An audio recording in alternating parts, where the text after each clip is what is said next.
तालिबान की अफगानिस्तान में पेशकदमी में मजीद तेजी। तुर्कमेनिस्तान और ईरान से मुल्हिका मजीद 3 सरहदी इलाकों पर काबिज। अफगानिस्तान के 85% इलाके पर कंट्रोल हासिल कर लिया, तालिबान का दावा।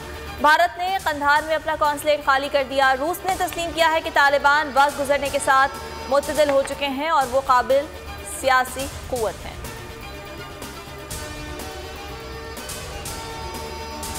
पाकिस्तान ने सिफारती कोशिशें तेज कर दी। वजीर खारजा शाह महमूद कुरैशी आज अफगान अमन अमल के हवाले से ताजिकिस्तान रवाना होंगे। शाह महमूद कुरैशी कहते हैं अफगानिस्तान की फैसला साज कुव्वतों को मुत्तहिद करने की कोशिश कर रहे हैं। अफगानिस्तान के हालात बिगड़े तो पाकिस्तान, ताजिकिस्तान, उज्बेकिस्तान और ईरान भी मुतासर होंगे।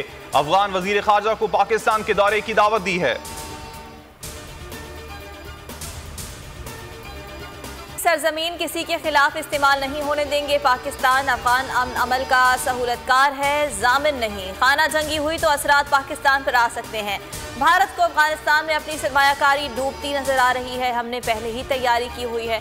DGISPR major general Babar Iftikhar ने वाजे कर दिया। कहा खित्ते की कुव्वतें अफगानिस्तान में मामला संभालने की सलाहियत रखती हैं।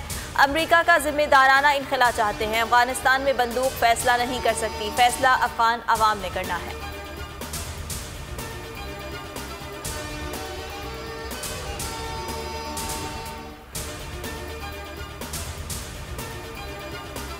आलमी बरादरी अफगानिस्तान की बदलती सूरत हाल से परेशान। चीन ने अमेरिका को मुजरिम ठहरा दिया। जल्दबाजी में अपनी गलाजत दूसरे मुल्कों के लिए छोड़ दी। अमेरिका को पुरअमन मुंतकली इक़्तिदार समेत सिक्योरिटी और तरक्की के वादे निभाना होंगे। चीनी वजारत खारजा का कहना है अफगानिस्तान में दहशतगर्दी को सर उठाने से रोकना है। चीन अफगानिस्तान में किरदार अदा करता रहेगा।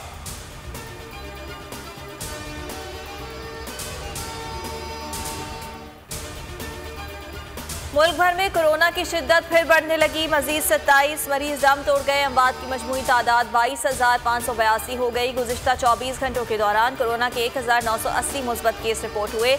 NCOC के मुताबिक मुस्बत केसेस की शरह 4.09% रही।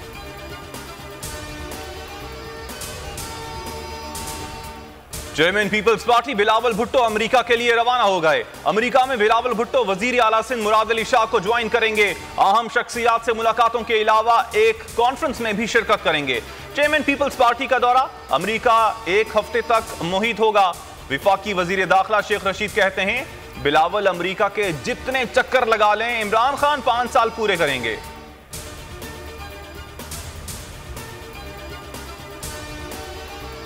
जो सेलेक्टर्स के साथ मिलकर इक़्तिदार में आया उसे आज़ादी का क्या इल्म। इमरान खान का इंतखाबी निशान कश्मीर फरोशी, चीनी चोरी और महंगा आटा होना चाहिए। कश्मीर का सौदा करने वालों की खामोशी ही ख़त्म नहीं हो रही।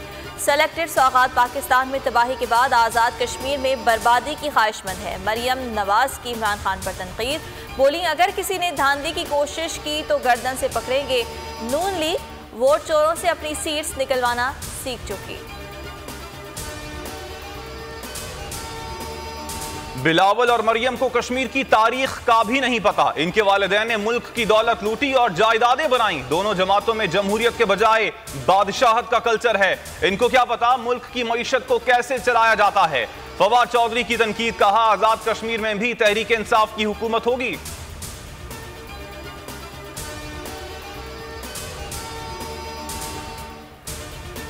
शहर शहर मवेशी मंडियों की रौनकें जोबन पर। शहरियों और व्यापारियों में भावताओ। किसी को तगड़ी गाय की तलाश तो कोई मनपसंद बकरा ढूंढ रहा है। कराची की मंडी में सराही जहाजों और बैल की धूम। ईद उल अजहा के 6.5 लाख से जायद मवेशियों की आमद मुतवक्के। पाकिस्तान ने 47 साल बाद इंग्लैंड में सीरीज जीतने का सुनहरी मौका गंवा दिया। कमजोर हरीफ के सामने लॉर्ड्स में भी ना जीत सके। दूसरे वनडे में मेजबान टीम ने शाहीनों को 52 रन से चित कर दिया। 248 रन के जवाब में कौमी टीम 195 रन ही बना सकी। सऊद शकील 56 रन बनाकर नुमाया रहे। इंग्लैंड ने 3 मैचेस की सीरीज 2-0 से जीत ली।